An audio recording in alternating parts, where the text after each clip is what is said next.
Seja muito bem-vindo, muito bem-vinda ao curso de Introdução à Ciência de Dados. Essa aqui é a aula 14. Se ainda não viu as aulas anteriores, dá uma olhada no link que está aqui nos cards. Eu vou te falar agora um pouco sobre o Kaggle, que é uma plataforma de ciência de dados criada em 2010. Hoje é a maior comunidade de ciência de dados do mundo. O Kaggle foi criado com o objetivo de oferecer competições de machine learning gratuitas para ensinar pessoas e também remuneradas por empresas que buscam soluções para os seus problemas. Então, algumas empresas colocam desafios e remuneram quem consegue, ou os primeiros que conseguem chegar à solução de um problema em um determinado prazo. Você consegue adivinhar qual empresa comprou a Kaggle? Sim, a Google comprou a Kaggle em 2017. Se você está curioso, entra lá no site da Kaggle e já faz o seu cadastro. Tá, então por que você está me contando sobre a Kaggle? Só por curiosidade? Não. É porque a gente vai utilizar uma base de um dos desafios lá da Kaggle. Você consegue imaginar qual é?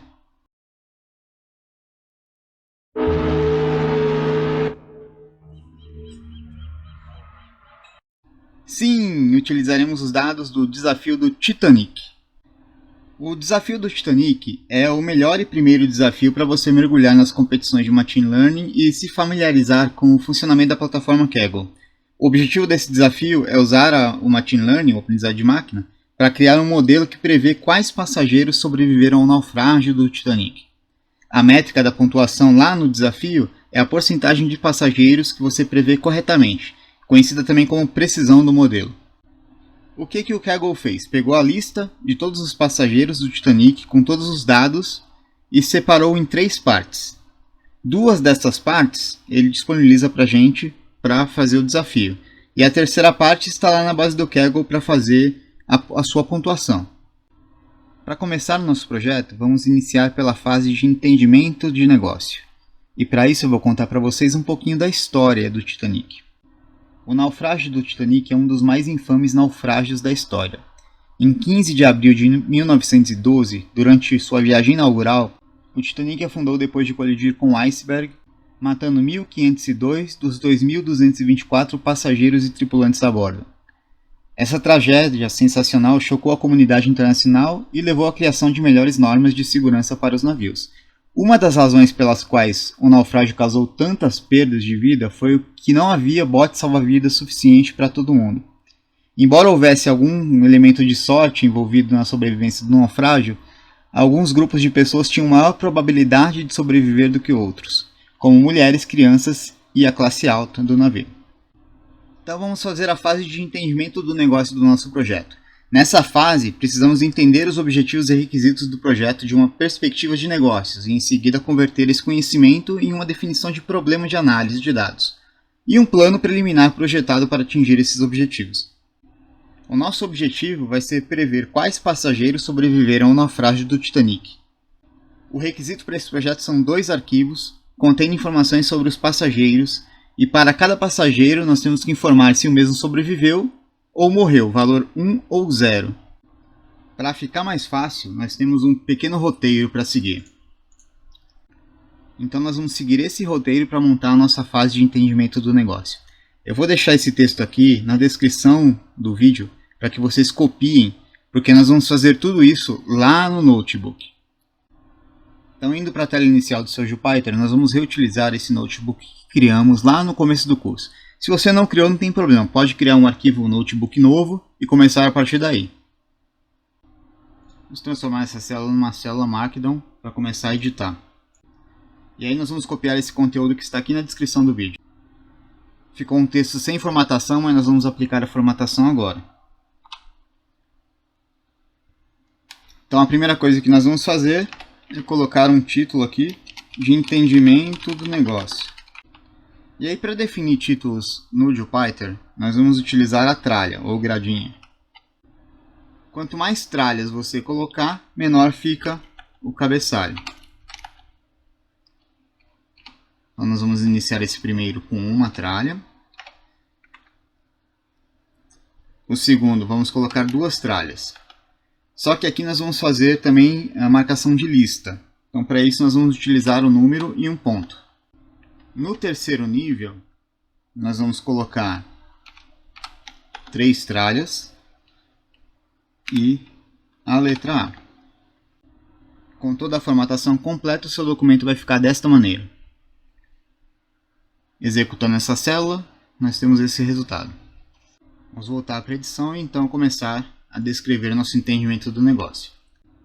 Primeira coisa então, determinar os objetivos e metas. Nós vamos descrever a situação do negócio. E aqui você pode usar as suas próprias palavras para descrever o que você entendeu da situação desse negócio, que é o naufrágio do Titanic. Eu vou colocar a história que eu contei para vocês e também vou deixar esse texto aqui na descrição do vídeo se vocês quiserem copiá-lo. Agora vamos definir o objetivo. Nosso objetivo já está definido, que é prever se um passageiro sobreviveu ao naufrágio, informando o valor 0 se ele não sobreviveu ou 1 se ele sobreviveu. Agora o item C. Quais são nossos critérios de sucesso?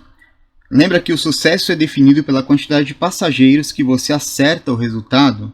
Então nós temos que definir aqui um critério de sucesso. Esse critério normalmente é um índice, é um percentual, que equivale à acurácia do seu modelo, né, ou à precisão do seu modelo. Ele vai ser um ponto crucial para a nossa fase de avaliação, lá no CRISP-DM, a 5ª fase.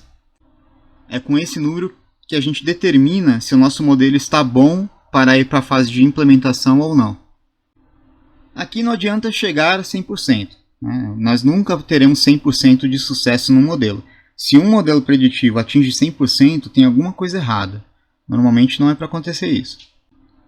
Nesse caso do desafio do Titanic, é possível que o modelo atinja 100% se ele conseguir prever todos os passageiros corretamente. Para esse exemplo, apesar de conseguir chegar em 100%, vamos definir o nosso critério como 99%. Considerando assim que se atingirmos 99% de precisão nesse modelo, nós colocaremos esse modelo em produção, ou seja, vamos subir esse modelo lá para o Kaggle.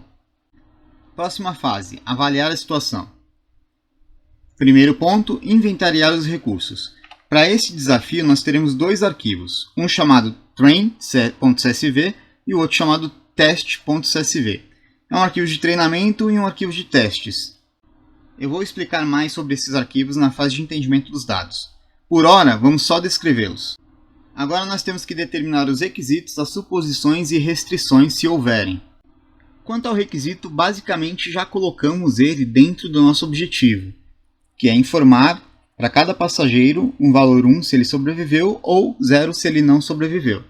Nós temos algumas suposições. Naquela história que eu contei para vocês, a gente pode tirar alguns insights dali. Nós podemos dizer que apenas 722 passageiros, né, ou pessoas, que eram passageiros e tripulantes, sobreviveram. Podemos também dizer que não haviam botes salva-vidas suficientes para todo mundo. Uma suposição que podemos ter é saber aonde os botes estavam localizados. Ali no nosso entendimento da situação, diz que teve um grupo de pessoas que teriam maior probabilidade de sobreviver. A proximidade da cabine dessas pessoas para os botes salva-vidas é um fator importante.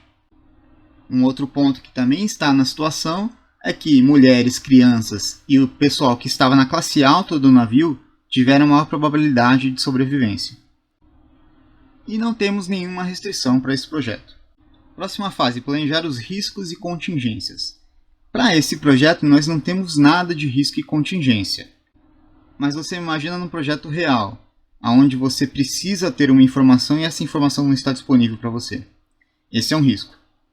E aí para cada risco você deve determinar um plano B. O que vai ser feito para eliminar esse risco? O próximo passo é definir a terminologia. Esse passo é importante para que todos os membros da equipe falem a mesma língua. Então você determina quais são os termos-chave e o conceito de cada um desses termos. Para esse exemplo, nós não vamos fazer isso.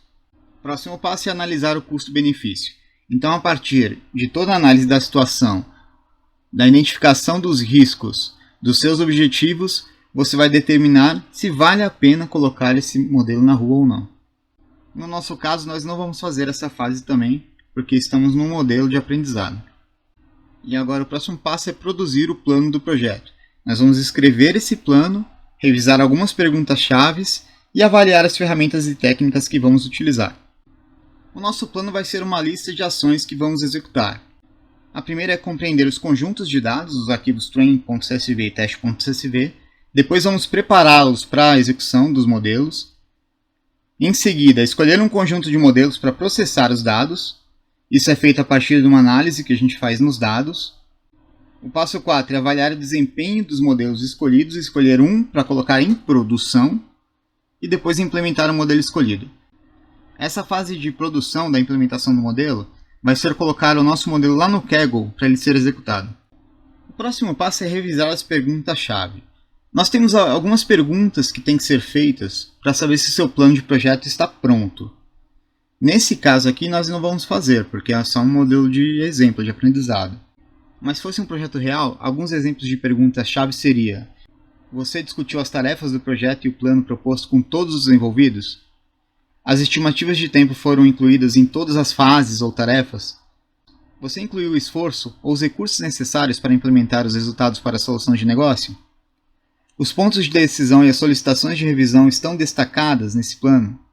Você marcou as fases em que normalmente ocorrem diversas iterações, como a fase de modelagem, por exemplo?